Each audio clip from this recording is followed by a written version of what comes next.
Welcome to the Wealth Detective Podcast.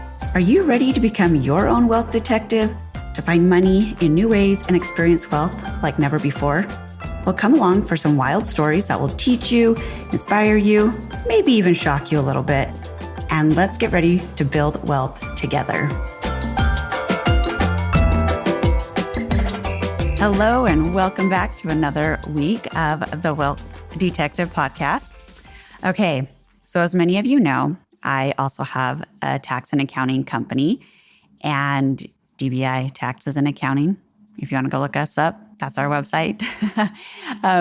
So with that, we are mostly a remote company, but during tax season, it's all hands on deck, basically. So we have some of our remote employees that will come in and work in office to make sure that it all runs smoothly and we get everything done, etc. Right?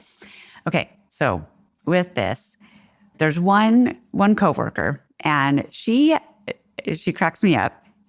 She's been wanting to figure out a new hobby, a new something potentially crafty to do. Okay. So this season, every week that she has come down, I shouldn't say every, most weeks that she has come down, we've been testing out new potential hobbies for her. Okay. And so we've had a lot of fun coming up with different ideas of what she wants to try, if we think we're going to like it, if we think she's going to like it, if we actually like it. And it's been kind of surprising and fun. Just number one, to experiment, to go try different things, some things that I've been wanting to try for years. And so it's been really fun to actually go do that and have someone to do it with. And then also just to see if we really like them or not. Okay. So some of these things we've gone to a stained glass, or not stained glass. Yeah, stained glass. That's the right word. Okay. Stained glass class, which that was highly recommend. Anyway, we've done a few, but this last week we went to do pottery. Okay. So like throwing clay pottery on the wheel. Okay. Now, years and years and years ago, when I was working in Japan, we went to like this world famous pottery place and we took a pottery class, and that was really fun. So I have thrown pottery on a wheel one time before, but literally it was like 20 years ago. Okay. So she and I get to our hour and a half class, and we decided to do the one where we would actually like get to make something and bring it, and then we would glaze it, and we would actually get to keep it. Okay. Because there were all sorts of options. So we show up, we had the cutest teacher. Her name was Emily, and it was just the two of us in the class. So Emily was like, okay, we're going to start with a demonstration first. So she sits down, she gets her piece of clay, she starts putting it on the wheel. She's like, the very first step is actually the hardest step. And she's like, so it's kind of a bummer that it's the first step, but she's like, but don't worry, I'll make sure that you did it right, because if you don't get this part right, it just like, it won't work. Okay. And so she's like, but you have to center the clay. So, first you stick it onto the wheel. Okay. You make it really tight. Now, mind you, all you pottery people out there that are listening, please bear with me. I'm giving a very simplistic overview of this process. Okay. So just know, just know that I know there's more to it, but we're going to make it really simple for purposes of the point that I'm trying to say here. Okay. So you get it to stick on the wheel, you turn the wheel, basically to the fastest speed. Okay. And then Emily gave this really cool description of she's like, no, you're going to like anchor your left elbow into your side. You're going to basically like hunch your whole body over the wheel, and you're going to hold your left hand right against the clay. And then your right hand, you're going to put it like on top of the clay, kind of like you're karate chopping it. She's like, the clay is going to want to like move your hand, like bounce it back and forth. She's like, if that happens, you have to hold your hand tighter and stronger, like really anchor it into your body, anchor it into all of you. She's like, because you have to center the clay. So she showed us how when it's not centered, it looks really wobbly. Like you literally it will look like it's wobbling on the wheel. Okay. So as she's demonstrating this and showing us, she's like, just know it's going to take more pressure than you think. And we're like, okay, great. She's like, and before you start doing the next step, let me come over and check it for you. Okay. Because like she said, she's like, the project doesn't work if the clay is not centered. Okay. So we go sit at our own wheels. We get our clay, we get it all smushed on there. We turn up the wheel speed, right? Okay. So we turn it on. And yeah, it was a lot more pressure than anticipated. Okay. But it was actually a really beautiful process because here's what all connected, because she just kept being like, you can't make the finished product. Like it will not work. It will not be centered. It will fly off the wheel. Like the whole basis of being able to create beautiful pottery, the very first step is to get it centered on the wheel.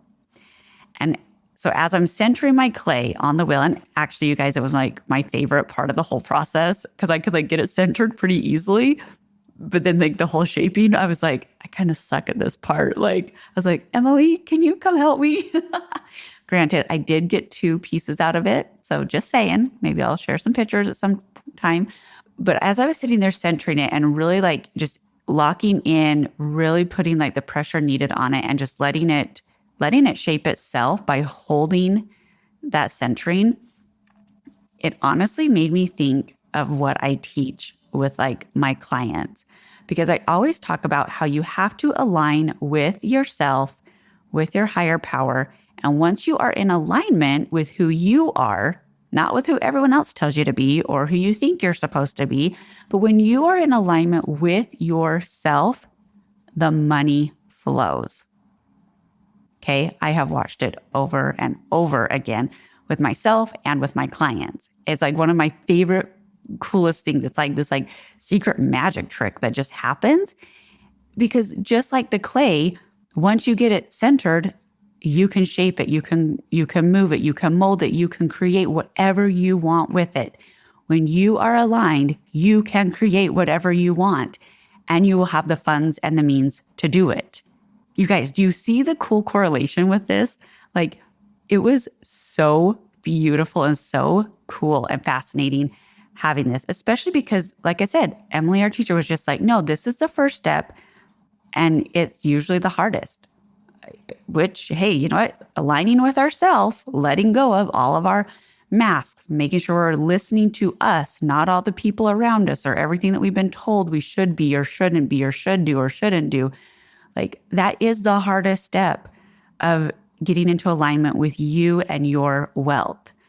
But when you do it, when you truly align with yourself, when you get centered and you quiet all the noise around you and you really hear you create beautiful things and you create with intention and you create with ease and with joy and with pleasure and with fun. And the pieces just fall into place. They really do. And I have a whole process for helping people get into alignment with themselves. You know, one of the key things being a process called innate drivers. Some of you have heard me talk about those or have gone to my retreats where we do this.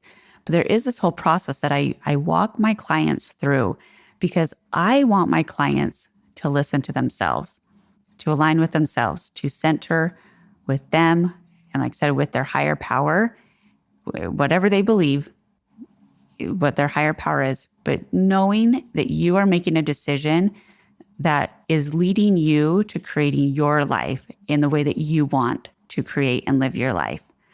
So next time you see beautiful pottery, I hope that you look at it and you realize that it had to be centered and aligned in order to be created.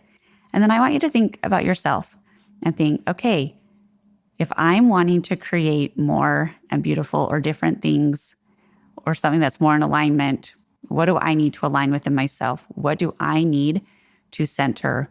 Where do I need to adjust the pressure, adjust the anchoring in? What do I need? And as always, I am here to help. I love watching women get into true alignment and centering with themselves and then watching the beautiful things that they create and they get to experience because, literally I got a message this morning of someone just being like, thank you for what you do. Thank you for being this example. Thank you for giving me these opportunities and opening these doors for my life. And I'm getting more and more of those messages, and it just thrills me because I want you to live a life that actually lights you up and makes you feel alive, because that's why we're here. We are here to experience, we're here to live, and we're here to do it in a wealthy and aligned way. So have a beautiful week. Go and look at some pottery and sign up for the newsletter. Stay tuned for more. There's lots more goodness that is coming up this year, and I'll talk to you soon. If you enjoyed this episode, there are more tips, tricks, and fun ways to bring in money in my weekly newsletter. Sign up and get all the juicy details every single Monday.